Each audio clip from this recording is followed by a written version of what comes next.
മാന്യപ്രേക്ഷകർക്ക് എൻ്റെ പ്രണാമം. ലോകത്തിലെവിടെയെല്ലാം കേരളീയരുണ്ടോ, ഹിന്ദുക്കളായ കേരളീയരുണ്ടോ, അവരെല്ലാം കർക്കിടക മാസം രാമായണ മാസമായിട്ട് ആഘോഷിക്കുന്നു. പണ്ട് ദശാബ്ദങ്ങൾക്ക് മുമ്പ് വിശ്വ ഹിന്ദു പരിഷത്ത് ആരംഭിച്ച ഈ പരിപാടി ഇന്ന് എല്ലാ വിഭാഗം ജനങ്ങളും, സർക്കാർ ഉൾപ്പെടെ, ദേവസ്വം ബോർഡ് ഉൾപ്പെടെ എല്ലാ വിഭാഗത്തിൽപ്പെട്ട രാഷ്ട്രീയക്കാരും ഉൾപ്പെടെ അവനവൻ്റെ വീടുകളിലും ക്ഷേത്രങ്ങളിലും ആശ്രമങ്ങളിലും റെസിഡൻഷ്യൽ അസോസിയേഷനുകളിലുമെല്ലാം രാമായണ മാസം ആഘോഷിക്കുന്നു, ആചരിക്കുന്നു. അധ്യാത്മ രാമായണമാണ് പല സ്ഥലങ്ങളിലും വായിക്കാറുള്ളത്, പഠിക്കാറുള്ളത്, വിവരിക്കാറുള്ളതെങ്കിലും രാമായണത്തിൻ്റെ മൂലം ഇതിഹാസമായ ആദികാവ്യമായ രാമായണത്തിൻ്റെ മൂലം വാൽമീകി രാമായണം തന്നെയാണ്. അതിൽ നിന്ന് പുരാണങ്ങളിലേക്കെടുത്ത അധ്യാത്മ രാമായണം, പിന്നെ തുളസീദാസനെ പോലെയും കമ്പറെ പോലെയും അനവധി വ്യക്തികൾ വ്യത്യസ്തമായ രാമായണങ്ങൾ എഴുതുകയുണ്ടായി.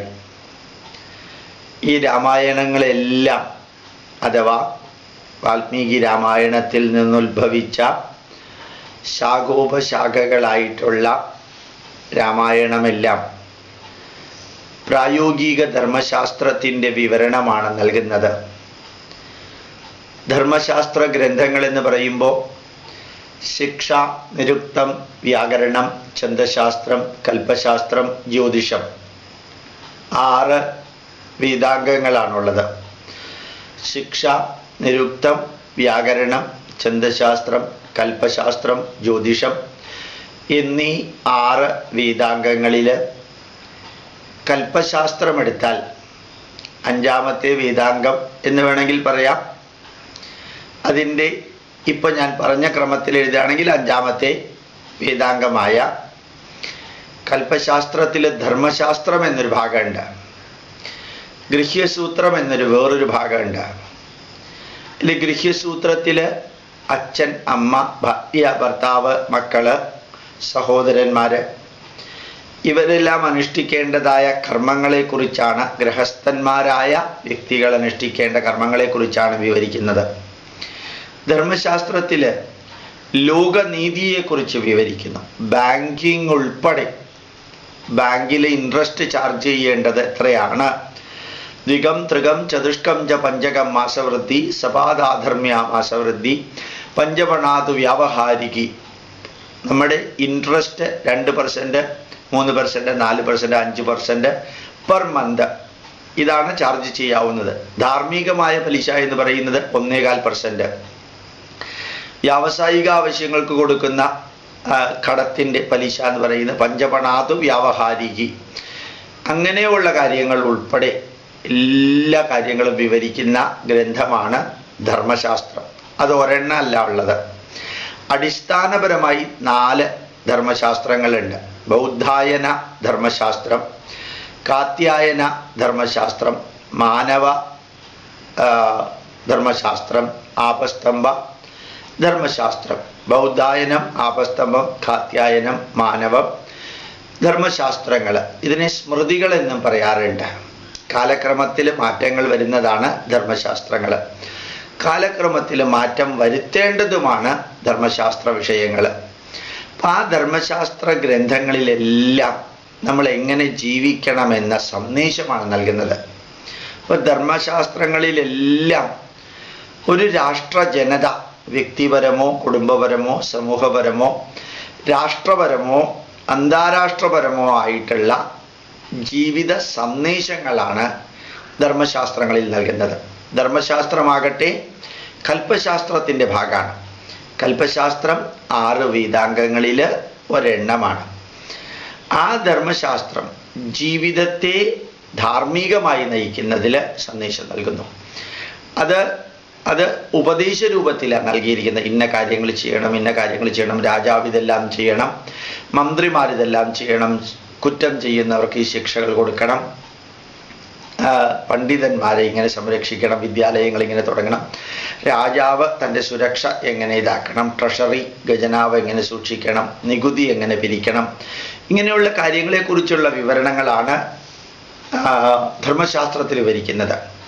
ഹൈക്കോടതിയിൽ ജസ്റ്റിസ് രാമചന്ദ്രൻ നായരുടെ നിർദ്ദേശപ്രകാരം വിഷ്ണു ധർമ്മശാസ്ത്രം വിവർത്തനം ചെയ്യാൻ എനിക്കൊരു ഭാഗ്യം കിട്ടുകയുണ്ടായി. 100 അധ്യായങ്ങളുള്ള വിഷ്ണു ധർമ്മശാസ്ത്രം ഞാൻ തന്നെയാണ് വിവർത്തനം ചെയ്തത്. കുറേ കാലം എടുത്തു, അതികഠിനമായിട്ടുള്ള സംസ്കൃതം ആയതുകൊണ്ട്. അത് വിവർത്തനം ചെയ്ത് ഒരു പുസ്തക രൂപത്തിൽ ഇറക്കിയത് തന്നെ ഞാൻ നളന്ദ സർവകലാശാലയിലെ ഒരു അധ്യാപകനായി 2300 വർഷങ്ങൾക്ക് മുമ്പ് അവിടെ പഠിപ്പിച്ചു കൊണ്ടിരിക്കുന്ന കാലഘട്ടത്തിൽ അവരെ പഠിപ്പിക്കുന്ന രീതിയിലാണ് ആ ധർമ്മശാസ്ത്രം ഞാൻ എഴുതിയത്, അല്പം നാടകീയമായിട്ട്. അതേസമയത്ത് കണ്ടന്റിന് യാതൊരു വ്യത്യാസവും വരാതെ. ഈ ധർമ്മശാസ്ത്രം താത്വികമായിട്ടുള്ളതാണ് അതിലുള്ളത്. ഇനി പ്രായോഗികമായിട്ടുള്ള ധർമ്മശാസ്ത്രമാണ് യഥാർത്ഥത്തിൽ രാമായണത്തിലുള്ളത്. അതായത് ഒരു അച്ഛൻ എങ്ങനെ ജീവിക്കണം, ഒരു രാജാവ് എങ്ങനെയാണ് തൻ്റെ ധർമ്മം പാലിക്കേണ്ടത്, അതാണ് ദശരഥനിലൂടെ കാണിച്ചു തന്നിരിക്കുന്നത്. അതാണ് ഭരതനിലൂടെ കാണിച്ചു തന്നിരിക്കുന്നത്. ഒരു രാജാവ് എങ്ങനെയുള്ള ജീവിതം നയിക്കരുത്, അതാണ് രാവണനിലൂടെ കാണിച്ചു തന്നിരിക്കുന്നത്. ഒരു ഭാര്യ എങ്ങനെ ഉണ്ടാവണം, സീതയെ പോലെ ഉണ്ടാവണം, മണ്ഡോദരിയെ പോലെ ഉണ്ടാവണം. അതുപോലെ തന്നെ ബാലിയുടെ ഭാര്യ താരയെ പോലെ ഉണ്ടാവണം. അപ്ലൈഡ് ധർമ്മശാസ്ത്രമാണ് രാമായണം എന്ന് പറയുന്നത്. വാൽമീകി രാമായണം എടുത്തു നോക്കിയാൽ ആത്മീയത വളരെ കുറച്ചേ ഉള്ളൂ. അതിൽ നമ്മൾ വിചാരിക്കുന്ന മാതിരി ഒരു വലിയ ആത്മീയ ഗ്രന്ഥമൊന്നും അല്ല വാൽമീകി രാമായണം. ഒരു പ്രായോഗിക ധർമ്മശാസ്ത്ര ഗ്രന്ഥമാണ്. അപ്പോൾ അതിൽ നോക്കിയാൽ നമുക്ക് വളരെ വ്യക്തമായിട്ട് മനസ്സിലാക്കാവുന്ന കുറേ കാര്യങ്ങളുണ്ട്. ഒന്ന് ആലോചിച്ച് നോക്കാം. യഥാർത്ഥത്തിൽ ദശരഥന് ഒരു ശാപം കിട്ടി, പുത്രദുഃഖത്തിൽ മരിക്കുന്ന. എന്തായിരുന്നു കാരണം അറിയോ? ധർമ്മശാസ്ത്രത്തിൽ പറഞ്ഞിരിക്കുന്ന 2 വലിയ കാര്യങ്ങളുണ്ട്. എന്താണ്? സൂര്യാസ്തമയത്തിന് ശേഷം നായാട്ടിന് രാജാവ് പോവരുത്. ദശരഥൻ സൂര്യാസ്തമയത്തിന് ശേഷമാണ് ഒരു ആനയാണെന്ന് വിചാരിച്ച് ഈ ശ്രവണകുമാരന് നേരെ അമ്പെയ്തത്. അപ്പോൾ ധർമ്മശാസ്ത്രത്തെ ലംഘിച്ചു അവിടെ. 2, ആനയാണെങ്കിൽ പോലും ആനയെ വേട്ടയാടാനുള്ള പെർമിഷൻ ഒരാൾക്കും ഇല്ല. പുലി, സിംഹം, കരടി, ചെന്നായ ഇവയെ വേട്ടയാടാനേ ഉള്ളൂ. ഈ ഹിംസ്ര ജന്തുക്കളുമായിട്ട് മല്ലിടുമ്പോൾ ഉണ്ടാകുന്ന എല്ലാ വരായികകളും എക്സ്പീരിയൻഷ്യൽ ആയിട്ട് ലഭിക്കാൻ വേണ്ടിയിട്ടാണ് രാജാക്കന്മാർ വേട്ടയാടാൻ പോവുക, മൃഗങ്ങളെ കൊല്ലാനല്ല. അപ്പോൾ ഒരു രാജ്യത്തിന് എന്തെങ്കിലും തീവ്രമായിട്ടുള്ള പ്രശ്നങ്ങൾ ഉണ്ടായാൽ സ്റ്റെബിലിറ്റി കിട്ടാൻ വേണ്ടിയിട്ടുള്ള എക്സ്പീരിയൻഷ്യൽ നോളജാണ് ഹണ്ടിങ് എന്ന് പറയുന്നത്. അതിന് കുറേ നിയമങ്ങളുണ്ട്. അത് ദശരഥൻ ലംഘിച്ചു. അതിൻ്റെ പരിണിത ഫലമാണ് ഒരു ശാപം കിട്ടിയത്. അതുപോലെ ദശരഥൻ യുദ്ധത്തിന് ദേവന്മാരെ സഹായിച്ചു, ഈശ്വരന്മാരല്ല ദൈവിക ഗുണങ്ങളുള്ളവരെ സഹായിച്ചു. ആ സഹായിച്ച ആ സമയത്ത് ദശരഥൻ്റെ രഥത്തിൻ്റെ ചക്രത്തിൻ്റെ ആണി ഊരിപ്പോയി. കൈകേയിയാണ് ആ ആണി ഊരിപ്പോകാതെ മുറുക്കി പിടിച്ചത്. അപ്പോൾ വികാരത്തിൻ്റെ പുറത്ത് ദശരഥൻ കൈകേയിക്ക് 2 വരം കൊടുത്തു. ഭാര്യ ഭർത്താവിനെ സഹായിക്കുകയോ ഭർത്താവ് ഭാര്യയോ സഹായിക്കുകയോ ചെയ്താൽ അതിന് വരം കൊടുക്കേണ്ട ആവശ്യമില്ല. ആവശ്യമില്ലാത്തവർക്ക് ആവശ്യമില്ലാത്ത കാര്യങ്ങൾ ആവശ്യമില്ലാത്ത സമയത്ത് ആവശ്യമില്ലാത്തതിന് വാഗ്ദാനം ചെയ്താൽ എന്ത് സംഭവിക്കുമെന്നുള്ളത് കാണിക്കാനാണ് ഒരു പക്ഷേ ദശരഥൻ കൈകേയിക്ക് വരം കൊടുത്തു. കൊടുത്ത വരം പിന്നീട് എപ്പോൾ വേണമെങ്കിലും എടുത്തോളാൻ പറഞ്ഞു. നിങ്ങളാണെങ്കിലും ജീവിതത്തിൽ രാമായണത്തിൽ നിന്ന് പഠിക്കേണ്ട 1ാമത്തെ പാഠം, ധർമ്മശാസ്ത്രം ലംഘിച്ചുകൊണ്ടൊരു പ്രവർത്തനം ചെയ്യരുത്. 2, വേണ്ടപ്പെട്ടവർക്ക് ആവശ്യമില്ലാത്ത, വേണ്ടാത്തവർക്കാണെങ്കിലും ആവശ്യമില്ലാത്ത വാഗ്ദാനങ്ങൾ ചെയ്യരുത്. വാഗ്ദാനങ്ങൾ ചെയ്താൽ അപ്പപ്പ തീർക്കാനുള്ളത് അപ്പപ്പ തീർത്തേക്കണം, പിന്നത്തേക്കെന്ന് പറഞ്ഞ് വെക്കരുത്. കൈകേയി തനിക്ക് കിട്ടിയ വാഗ്ദാനം പിന്നീട് സ്വീകരിച്ചോളാം എന്ന് പറയുക ചെയ്തത്. ആ പിന്നീടത്തേക്ക് ഒന്നും വെക്കരുത്. അപ്പപ്പ തീർക്കാനുള്ളത് അപ്പപ്പ തീർത്തേക്കണം. മനുഷ്യരിലുണ്ടാകുന്ന വ്യത്യാസം മാനസികമായ വ്യതിചലനം എന്താണെന്ന് നമുക്ക് അറിഞ്ഞൂടാം. കൈകേയി നല്ല സ്ത്രീയാ, കൂട്ടുകെട്ട് മന്ദരയാണ്. മന്ദര നല്ല സ്ത്രീ അല്ലാത്തതിനാലാണ് കൈകേയിയുടെ സ്വഭാവം മാറിയത്. നിങ്ങളോ നിങ്ങളുടെ ഭാര്യ, ഭർത്താവ്, മക്കള്, അച്ഛൻ, അമ്മ, അയൽക്കാര് ഇവരെല്ലാവരും നല്ലവരായിരിക്കാം. പക്ഷെ അവരുടെ കൂട്ടുകെട്ട് ശരിയല്ലെങ്കിൽ പ്രശ്നങ്ങൾ ഉണ്ടാവും എന്നുള്ളത് ഉറപ്പാണ്. അപ്പം നമ്മൾ അതാണ് മനസ്സിലാക്കേണ്ടത്. മാത്രമല്ല, പണ്ട് ആർക്കെങ്കിലും എന്തെങ്കിലും നമ്മൾ വാഗ്ദാനം ചെയ്തിട്ടുണ്ടെങ്കിൽ ചിലപ്പോൾ നമ്മൾ ക്രൈസിസിലാവുമ്പോഴായിരിക്കും ആ വാഗ്ദാനവും കൂടി നിറവേറ്റേണ്ട ഗതികേട് വരിക. അതാണ് ദശരഥന് പറ്റിയത്. വാർദ്ധക്യത്തിൻ്റെ ക്ലൈമാക്സിൽ കൈകേയി വന്ന് തനിക്ക് ലഭിച്ച 2 വരം ചോദിച്ചു. അന്ന് ആ വരം കൊടുത്തത് അബദ്ധമായത്. അപ്പോൾ ഒന്ന് ആലോചിച്ച് നോക്കാം. ഇന്നലെ ചെയ്തതും ഇന്നലെ പറഞ്ഞതും ഇന്നത്തെ ദുഃഖത്തിന് കാരണമാകുന്നുണ്ട്. ഇന്ന് ചെയ്തതും ഇന്ന് പറഞ്ഞതും നാളത്തെ ദുഃഖത്തിന് കാരണമാകാതിരിക്കാൻ പറ്റുന്ന വിധത്തിൽ വേണം ഞാനും നിങ്ങളും ഈ ഭൂമിയിൽ ജീവിക്കാൻ. അപ്പം നമ്മൾ പാസ്റ്റ് പ്രസൻറ്റിനും പ്രസൻറ്റ് ഫ്യൂച്ചറിനുമുള്ള ദുഃഖത്തിന് കാരണമാവരുത്. മാത്രമല്ല, ഒന്ന് ആലോചിച്ച് നോക്കാം. കൈകേയി നല്ല സ്ത്രീയാണ്. പക്ഷേ തൻ്റെ ഭർത്താവ് മരിച്ചാൽ പോലും കുഴപ്പമില്ല, തൻ്റെ മകനെ രാജാവാക്കണം. എന്തായിരുന്നു സ്വാർത്ഥത? അതായത് ഇത്രയും കാലം രാജപത്നിയായിട്ട് വിലസി കൈകേയി രാജാവ് വാർദ്ധക്യത്തിൻ്റെ ക്ലൈമാക്സിലെത്തി. ഏതാനും ദിവസങ്ങൾക്കകോ മാസങ്ങൾക്കകോ ദശരഥൻ മരിച്ചാൽ തൻ്റെ ജീവിതകാലം മുഴുവനും കൈകേയിക്കറിയാം, ഭരതൻ രാജാവായാൽ ഭരതൻ്റെ അമ്മ രാജമാതാവ് എന്ന പേരിൽ തനിക്ക് നല്ല സ്ഥാനം ലഭിക്കും. അല്ലെങ്കിൽ രാമൻ്റെ മാതാവ് കൗസല്യയാണ് രാജമാതാവ് ആവുന്നതെങ്കിൽ തൻ്റെ സ്ഥാനം താഴെയായിരിക്കും. ഇങ്ങനെയൊന്നും കൈകേയി ചിന്തിച്ചിരുന്നില്ല. മന്ദര ചിന്തിപ്പിക്കുക ചെയ്തത്. അതുകൊണ്ട് ചിന്തിക്കാത്ത പലതും നമ്മളെ കൊണ്ട് ചിന്തിപ്പിക്കുന്നത് ചിലപ്പോൾ തെറ്റായിട്ടുള്ള ഉപദേശങ്ങളായിരിക്കാം. ഒന്ന് ആലോചിച്ച് നോക്കുക. ഭരതൻ രാജാവാകണമെന്ന് ഭരതൻ പറഞ്ഞിട്ടില്ല, ഭരതൻ ആഗ്രഹിച്ചിട്ടില്ല. രാമനാണ് രാജാവാകാൻ ഏറ്റവും പറ്റിയ വ്യക്തി എന്ന് എല്ലാവർക്കും അറിയാം. എന്നിട്ടും കൈകേയി തൻ്റെ സ്വാർത്ഥത കൊണ്ടാണ് ഈ രാമനെ 14 വർഷം കാട്ടിലേക്ക് അയക്കണമെന്നും ഭരതനെ രാജാവാക്കണമെന്ന് പറഞ്ഞത്. അതിൻ്റെ പരിണിത ഫലം എന്തായിരുന്നു? 3 സ്ത്രീകൾ വിധവകളായി. കൈകേയി സ്വയം വിധവയായി, കൗസല്യ വിധവയായി, സുമിത്ര വിധവയായി. മാത്രമല്ല 4 മക്കൾക്ക് അച്ഛൻ നഷ്ടപ്പെട്ടു. ഒരു രാജ്യത്തിന് ചക്രവർത്തി നഷ്ടപ്പെട്ടു. സാമന്ത രാജാക്കന്മാർക്ക് സാമന്ത ചക്രവർത്തി നഷ്ടപ്പെട്ടു. അപ്പോൾ ഒരു വ്യക്തിയുടെ സ്വാർത്ഥത ഒരു രാഷ്ട്രത്തെ മുഴുവനും, ഒരു സമൂഹത്തെ മുഴുവനും, ഒരു കൊട്ടാരത്തെ മുഴുവനും, ഒരു കുടുംബത്തെ മുഴുവനും, ഓരോ വ്യക്തിയെയും സ്വാധീനിച്ചു എന്നുള്ളതാണ്. അപ്പം നമ്മൾ ചിലപ്പോൾ സ്വാർത്ഥപരമായിട്ട് പലതും ചെയ്യുമ്പോൾ അത് നമ്മളെ മാത്രമല്ല ബാധിക്കുക, എത്ര റിപ്പർക്കേഷനും എല്ലാമാണ് ഉണ്ടാവുന്നത് എന്ന് ആലോചിച്ച് നോക്കാം. അപ്പോൾ ഒരു വ്യക്തി സ്വാർത്ഥതയുടെ അടിസ്ഥാനത്തിൽ ജീവിച്ചാൽ ഉണ്ടാകുന്ന പരിണത ഫലം എന്ത് എന്ന് മനസ്സിലാക്കാൻ കൈകേയിയുടെ സ്വാർത്ഥത നിറഞ്ഞ വരി മാത്രം ചിന്തിച്ചാൽ മതി. ദശരഥൻ ഹാർട്ട് അറ്റാക്ക് വന്ന് മരിക്കുകയും ചെയ്തു. രാമൻ കാട്ടിലേക്ക് പോവുകയും ചെയ്തു. ഭരതൻ തനിക്ക് ഈ രാഷ്ട്രം ഭരിക്കുന്നതിനോട് ഒരു താല്പര്യവുമില്ലെന്ന് അറിയിക്കുകയും ചെയ്തു. ഒരു നല്ല വ്യക്തി അവനവൻ അർഹതയില്ലാത്തത് കിട്ടുമ്പോൾ അതെങ്ങനെയാണ് വേണ്ടെന്ന് വെക്കേണ്ടത് എന്നുള്ളതിൻ്റെ തെളിവാണ് ഭരതൻ എന്ന മഹാരാജാവ്. ഭരതൻ നമ്മുടെ എല്ലാവരുടെയും മനസ്സിൽ നിലനിൽക്കുന്നത് ശരിക്ക് ഒരു ത്യാഗമൂർത്തിയാണ് ഭരതൻ.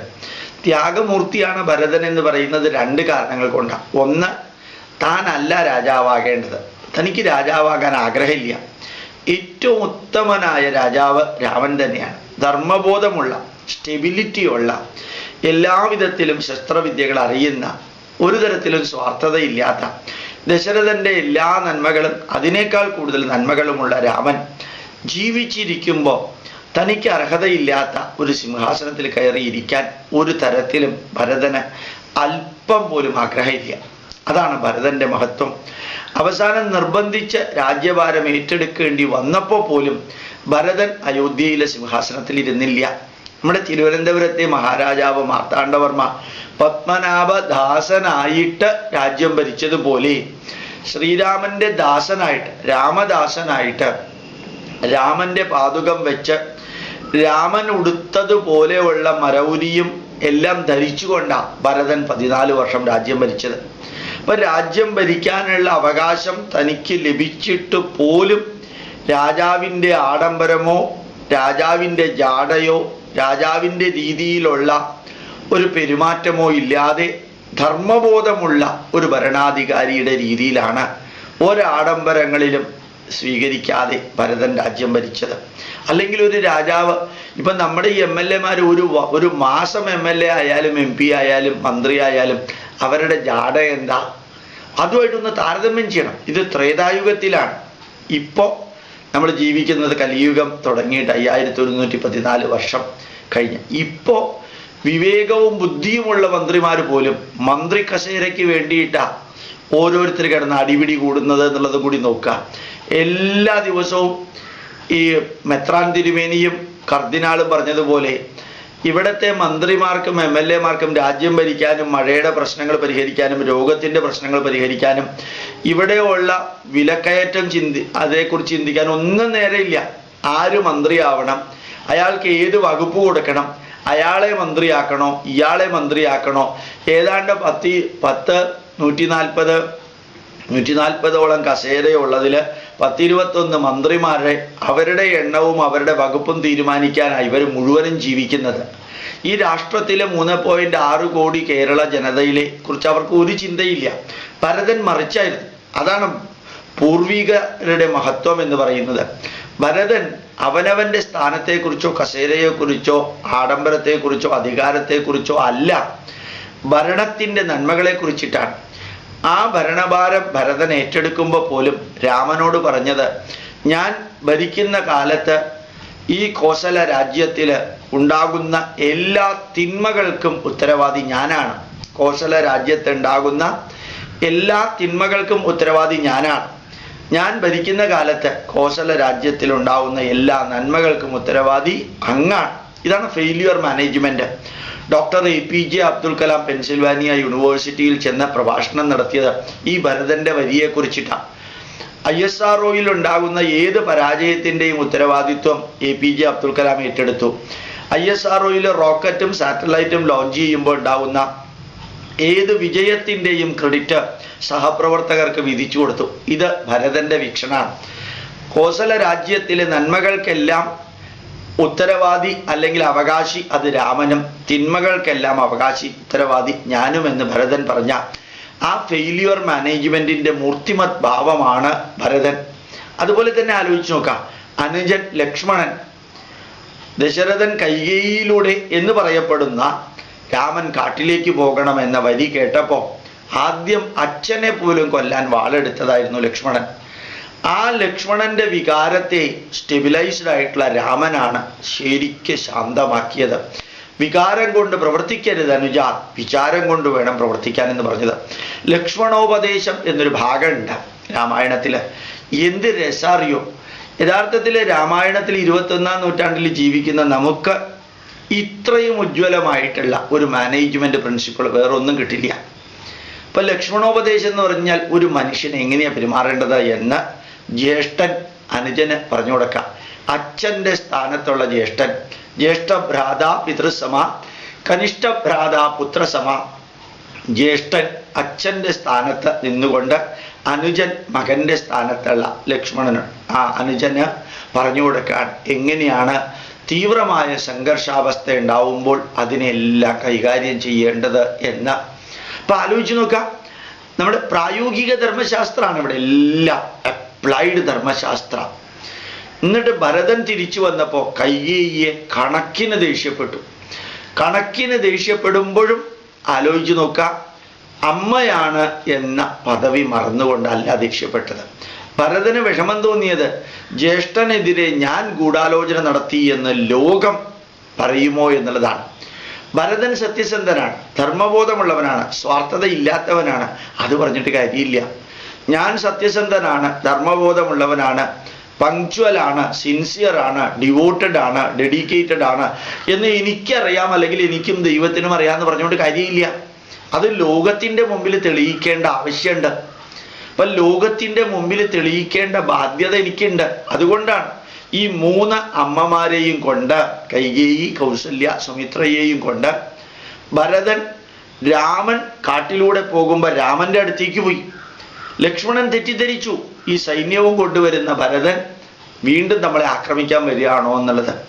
പക്ഷെ ഭരതൻ വന്ന് പറഞ്ഞു, ഞാനല്ല ഉത്തരവാദി, എൻ്റെ അമ്മയുടെ മസ്തിഷ്കത്തിൽ ഉദിച്ച അബദ്ധജടിലമായിട്ടുള്ള കാര്യങ്ങളാണ്. ആ ഭരതൻ തൻ്റെ ആത്മാർത്ഥത, സത്യസന്ധത അത് രാമനെ ബോധ്യപ്പെടുത്തി, ധർമ്മപത്നിയായ സീതയെ ബോധ്യപ്പെടുത്തി, അനുജനായ ലക്ഷ്മണനെ ബോധ്യപ്പെടുത്തി, രാമൻ്റെ ധർമ്മപത്നിയായ സീതയെ അതുപോലെ തന്നെ കൂട്ടത്തിലുള്ള ലക്ഷ്മണനെ ബോധ്യപ്പെടുത്തി, കൂട്ടത്തിലുള്ള പ്രജകളെ ബോധ്യപ്പെടുത്തി, സൈന്യത്തിൻ്റെ തലപ്പത്തുള്ളവരെ ബോധ്യപ്പെടുത്തി, ഗുരുക്കന്മാരെ ബോധ്യപ്പെടുത്തി, ഈ കൈകേയിയെ കൊണ്ട് പറയിപ്പിച്ചു, ഞാനാണ് ഇതിൻ്റെ പുറകിൽ പ്രവർത്തിച്ച തിന്മ നിറഞ്ഞ മനസ്സിൻ്റെ ഉടമ എന്ന്.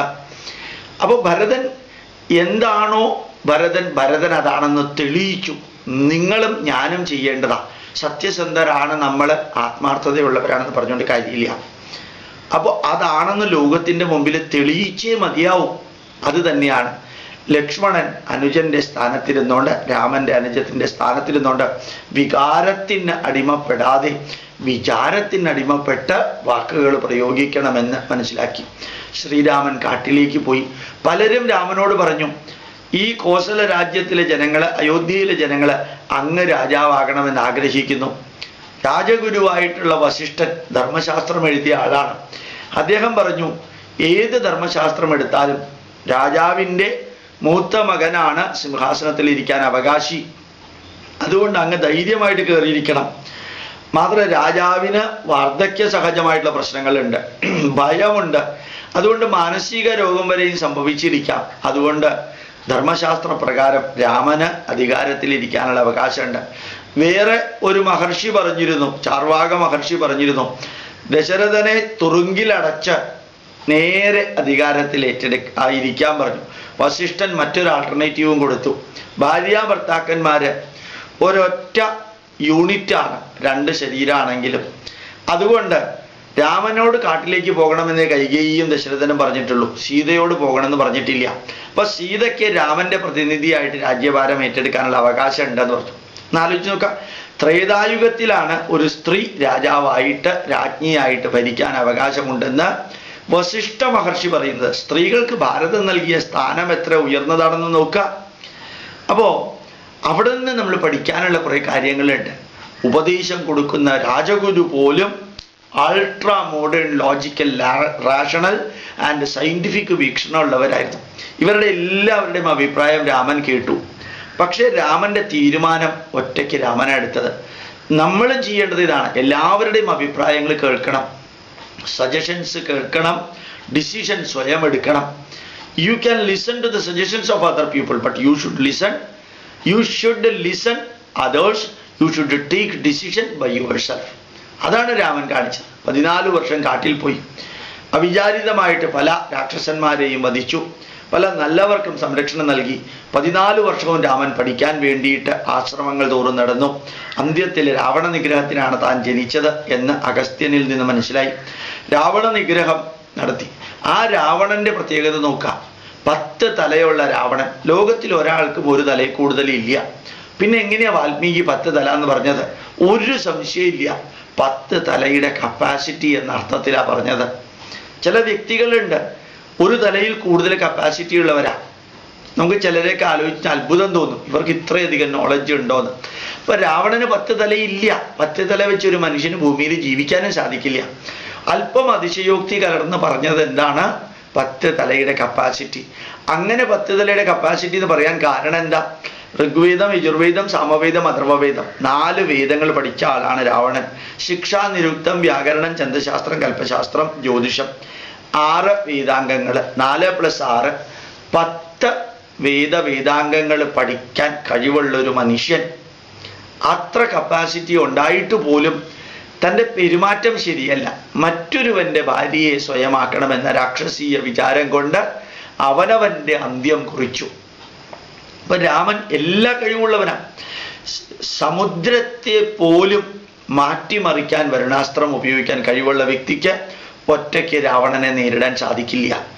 ഞാനും നിങ്ങളും എത്ര ശക്തിമാനാണെങ്കിലും എത്ര അറിവുള്ളവനാണെങ്കിലും എത്ര ലോക പരിചയമുള്ളവരാണെങ്കിലും ശരി, ഒരു കാര്യം ഉറപ്പാ, പല കാര്യങ്ങളും നമുക്ക് ഒറ്റയ്ക്ക് ചെയ്യാൻ സാധിക്കില്ല.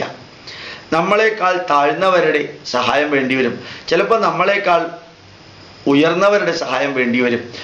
ഈ സഹായം സ്വീകരിക്കാൻ മടിക്കരുത്. ഈശ്വരനാണെങ്കിൽ പോലും പ്രകൃതിയാണെങ്കിൽ പോലും ആ പ്രകൃതിയുടെ നിയമം പാലിക്കപ്പെടുന്നത്, പരിപാലിക്കപ്പെടുന്നത്, പാലിപ്പിക്കപ്പെടുന്നത് മനുഷ്യനിലൂടെയാണ്, അല്ലെങ്കിൽ മൃഗത്തിലൂടെയാണ്, അല്ലെങ്കിൽ ജീവജാലങ്ങളിലൂടെയാണ്. പ്രകൃതി നേരിട്ട് ആക്ഷൻ എടുക്കില്ല.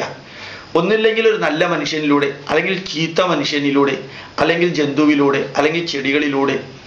ചിലപ്പോൾ കണ്ടിട്ടില്ലേ, ഒരു മരം കടപുഴകി വീണു, എവിടെയോ ഉള്ളൊരു മനുഷ്യൻ ആ കാറും കൊണ്ട് ആ കടപുഴകി വീണ ആ മരത്തിൻ്റെ ചുവട്ടിൽ ആ സമയത്ത് വരിക. ആ കാറും പോയി, അതിനകത്തുള്ള മനുഷ്യനും പോയി. പ്രകൃതി, ആ പ്രകൃതിയുടെ താളം നിലനിർത്തുന്നത് ആ മരം വീഴുന്ന സമയത്ത് അതിൻ്റെ ചുവട്ടിൽ വരാൻ പാകത്തിന് ഒരാൾ കാർ ഓടിച്ചുകൊണ്ട് വരിക. എത്രയോ റോഡുണ്ടല്ലോ, എത്രയോ സ്ഥലം ഉണ്ടല്ലോ. നിങ്ങൾ ഇതിനെ ഏത് രീതിയിൽ വേണമെങ്കിൽ വ്യാഖ്യാനിച്ചോളാം. ഞാൻ പ്രകൃതിയുടെ ഭരണം നടത്തുന്നത് എങ്ങനെയാണെന്നുള്ളതിനൊരു ഉദാഹരണം പറഞ്ഞെന്ന് മാത്രമേ ഉള്ളൂ.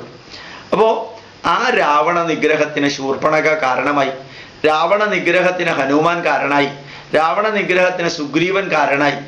ഇതൊന്നും രാമൻ അയോധ്യയിലെ രാജാവായിട്ട് നിലനിന്നിരുന്നുവെങ്കിൽ നടക്കില്ല. അപ്പൊ രാവണന്റെ കൂട്ടത്തിൽ നിന്ന കുംഭകർണൻ മരിച്ചു. രാവണന്റെ കൂട്ടത്തിൽ നിൽക്കാൻ വിസമ്മതിച്ച വിഭീഷണൻ ലങ്കയുടെ രാജാവായി. അച്ഛൻ ചെയ്ത തെറ്റിന്റെ കൂട്ടത്തിലുള്ള മക്കളെല്ലാം മരിച്ചു. അപ്പോൾ ലങ്ക സംശുദ്ധമായ ഒരു ഭരണത്തിന്റെ കീഴിൽ വന്നു, രാവണൻ ചെയ്ത ഒരു തെറ്റ് കാരണം. അപ്പോൾ പലപ്പോഴും പല ശരികളും നന്മയ്ക്ക് നയിക്കും, പല തെറ്റുകളും ചിലപ്പോൾ അതും നന്മയിലേക്ക് നയിക്കും. ക്രൈസിസ് പലപ്പോഴും വ്യത്യസ്തങ്ങളായ പന്താവുകൾക്ക് വഴി തുറക്കുന്ന അറിയാം. ക്രൈസിസുകൾ പലപ്പോഴും ഒബ്സ്റ്റക്കിൾസുകൾ, പ്രോബ്ലംസ്, ഹഡിൽസ്, ഇതെല്ലാം എൻറ്റയർലി ഇന്നോവേറ്റീവ് ആയിട്ടുള്ള പാത്വേസിന് ഗേറ്റ് തുറക്കുന്ന പറയാം. അപ്പൊ ലങ്ക പൂർണ്ണമായിട്ടും വാണരുളി. കിഷ്കിന്ധ, സുഗ്രീവന്റെ രാജ്യം ഹനുമാനിലൂടെ ശരിക്കും ഉത്തരഭാരതവുമായിട്ട് ഒരു വലിയ ബന്ധം പുലർത്തി. ജടായുവിന് മോക്ഷം കിട്ടി, ശബരിക്ക് രാമന്റെ ദർശനം കിട്ടി, അഹല്യയ്ക്ക് മോക്ഷം കിട്ടി, ബാലിക്ക് മോക്ഷം കിട്ടി, സുഗ്രീവൻ കിഷ്കിന്ധയിലെ രാജാവായി. എന്തെല്ലാം മാറ്റങ്ങളാ! ഇതിനെല്ലാം കാരണം എന്താ? കൈകേയി തൻ്റെ വരം സ്വീകരിച്ചത്. അപ്പൊ എന്താ ഇതിൻ്റെയൊക്കെ അർത്ഥം? പ്രകൃതിക്ക് പ്രകൃതിയുടെ താളമുണ്ട്. ആ പ്രകൃതിയുടെ താളം പ്രകൃതി ആലപിച്ചു കൊണ്ട് പോകുമ്പോൾ എത്രയോ പേര് മരിച്ചു എന്ന് വരും, എത്രയോ പേര് ജീവിച്ചു എന്ന് വരും, എത്രയോ പേര് രാജാവായി എന്ന് വരും, എത്രയോ പേരുടെ രാജസിംഹാസനം താഴെ വീണെന്ന് വരും. ഇതെല്ലാം പ്രകൃതിയുടെ ബാലൻസിങ് ആണ്. അപ്പപ്പോൾ വായിക്കുമ്പോൾ ഞെട്ടൽ തോന്നുമെങ്കിലും പിന്നെ പിന്നെ വായിക്കുമ്പോൾ നമുക്ക് തോന്നും ഇതെല്ലാം വരേണ്ടതായിരുന്നു എന്ന്. ചെറിയൊരു ഉദാഹരണം, അടുത്ത കാലത്ത് ഒരു പ്രഭാഷണത്തിന് ഞാൻ പോയപ്പോൾ ആ അമ്പലത്തിലെ പ്രസിഡന്റും സെക്രട്ടറിയും പറഞ്ഞു, കേദാർനാഥിലുണ്ടായ ആ മലവെള്ള പാച്ചിലിനെ കുറിച്ച് കൂടി സാറൊന്ന് പറയണം, പലർക്കും വളരെ ദുഃഖമുണ്ട്. ഞാൻ അവിടെ പറഞ്ഞു, കേദാർനാഥിലുണ്ടായ മലവെള്ള പാച്ചിൽ നേരിട്ട് കണ്ട വ്യക്തിയൊന്നും അല്ല ഞാൻ. പക്ഷെ ഒന്ന് ഞാൻ കണ്ടു. ഞാൻ കൈലാസത്തിലേക്ക് പോയി, അമർനാഥിലേക്ക് പോയി, ബദ്രീനാഥിലേക്ക് പോയി, വൈഷ്ണോദേവിയിലേക്ക് പോയി. കേദാർനാഥിൽ പകുതി വരെ പോയപ്പോൾ പട്ടാളക്കാർ പറഞ്ഞു ഇനി പോകാൻ സാധിക്കില്ല, മഞ്ഞ വീഴ്ചയാണെന്ന് പറഞ്ഞു. പക്ഷെ ഞാൻ അവിടെ കണ്ടത് മനുഷ്യൻ, സുഗതകുമാരി ടീച്ചർ പറഞ്ഞതുപോലെ മനുഷ്യൻ ചെയ്യാവുന്നതിൻ്റെ ഏറ്റവും നീചമായിട്ടുള്ള പ്രവർത്തികൾ അവിടെ ചെയ്തിരിക്കുന്നത്. കേദാർനാഥിലേക്ക് കയറുമ്പോൾ ഗൗരികുണ്ട് എന്ന് പറയുന്ന സ്ഥലത്ത് ഞാൻ നിന്നപ്പോൾ കണ്ടത് വഴി 30 മീറ്റർ ഉണ്ടായിരുന്ന വഴി കയ്യേറി 1 മീറ്ററേ ഇപ്പോൾ ഉള്ളൂ. 2 വീടിൻ്റെ സൺഷെയ്ഡ് ഒരുമിച്ചാണ് നിൽക്കുന്നത്. അതിൻ്റെ ഇടയിൽ കൂടെ വേണം ഈ ആയിരക്കണക്കിന് വ്യക്തികൾക്ക് പോകാൻ. ആ കേദാർനാഥിൻ്റെ പേരിൽ ചൂഷണം ചെയ്ത് ഹിമാലയ സാനുക്കളെ നശിപ്പിച്ച് അസാധാരണമായ കോൺക്രീറ്റ് കെട്ടിടങ്ങൾ ഉണ്ടാക്കി തനി കച്ചവടം നടത്തുന്ന ആ അവസ്ഥയ്ക്ക് ഒരിക്കൽ നിങ്ങൾ ചിത്രത്തിൽ കണ്ടാൽ, ഗൂഗിളിൽ പോയിട്ട് കേദാർനാഥ് എന്ന് കൊടുത്താൽ നിങ്ങൾക്ക് കാണാൻ സാധിക്കും. കണ്ടാൽ നിങ്ങൾ പറയും ഈ വെള്ളപ്പൊക്കവും ഈ മലവെള്ളപ്പാച്ചിലും വരേണ്ടതായിരുന്നു. നിലനിൽക്കാൻ പാടില്ലാത്ത പലതിനെയും പ്രകൃതി തുടച്ചു നീക്കുന്നത് ഇങ്ങനെയാണ്. സദ്ദാം ഹുസൈനെയും അതുപോലെ തന്നെ ഒസാമ ബിൻ ലാദനെയും ഗദ്ദാഫിയെയും പോൾപോട്ടിനെയും എല്ലാം, വീരപ്പനെയും എല്ലാം പ്രകൃതി ഇല്ലാതെയാക്കിയതുണ്ടല്ലോ. അതൊക്കെ ഇങ്ങനെയാ. ശരിക്കു പറഞ്ഞാൽ തിന്മ ചെയ്യുന്നവരെ പ്രകൃതിക്ക് നേരിട്ട് ചിലപ്പോൾ വൈപ്പ് ഔട്ട് ചെയ്യാൻ സാധിക്കുന്നത് കേദാർനാഥിലുണ്ടായ മലവെള്ളപ്പാച്ചിലാണെന്ന് ഞാൻ ആ പ്രഭാഷണത്തിൽ പറയുകയുണ്ടായി. ഇതാണ് രാവണനെ വൈപ്പ് ഔട്ട് ചെയ്യാനുള്ള സമയമായി എങ്കിൽ അയോധ്യയിൽ നിന്നൊരാളെ വരുത്തിയിട്ടാണ് രാവണനെ വൈപ്പ് ഔട്ട് ചെയ്തത്. മോക്ഷം കൊടുക്കാൻ അഹല്യയ്ക്ക് സമയമായെങ്കിൽ രാമൻ അവിടെ വരും. ശബരിക്ക് ദർശനം കിട്ടാൻ സമയമായി എങ്കിൽ അത് കാട്ടാള സ്ത്രീയോ പണ്ഡിതനോ എന്നൊന്നുമല്ല. അപ്പൊ പ്രകൃതിക്ക് പ്രകൃതിയുടെ നിയതിയുണ്ട്. രാമായണം ഇങ്ങനെയും കൂടി പഠിക്കാം. കാലചക്രം തിരിയുമ്പോൾ യാത്രയാവാൻ നേരായാൽ രാമനും പോയേ തീരൂ, ഭരതനും ഈ ലോകത്തിൽ നിന്ന് പോയേ തീരൂ, സീതയ്ക്കും പോയേ തീരൂ, എല്ലാവർക്കും പോകണം. ഇവരെല്ലാവരും പോകുമ്പോഴും അവര് ഈ ലോകത്തിന് നൽകിയത് എന്തോ അത് രാമായണത്തിലൂടെ വാൽമീകി മഹർഷി നമുക്ക് തന്നു. ശോകത്തെ ശ്ലോകമാക്കി മാറ്റിയ ആ വാൽമീകി മഹർഷിയുടെ മുമ്പിൽ പ്രണാമങ്ങൾ അർപ്പിച്ചുകൊണ്ട് നിങ്ങളും രാമായണം വായിക്കുക. സാധിക്കുമെങ്കിൽ വാൽമീകി രാമായണം വായിക്കുക. ബുദ്ധിക്കും യുക്തിക്കും ശാസ്ത്രത്തിനും നിരക്കുന്ന വിധത്തിൽ പച്ച മനുഷ്യരായ ദശരഥപുത്രന്മാരുടെ, ദശരഥന്റെ പത്നിമാരുടെ രാഷ്ട്രത്തിൻ്റെ കഥയാണ്, ചരിത്രമാണ് വാൽമീകി രാമായണം. അതും വായിക്കാൻ ശ്രമിക്കുക. പ്രണാമം, നമസ്കാരം.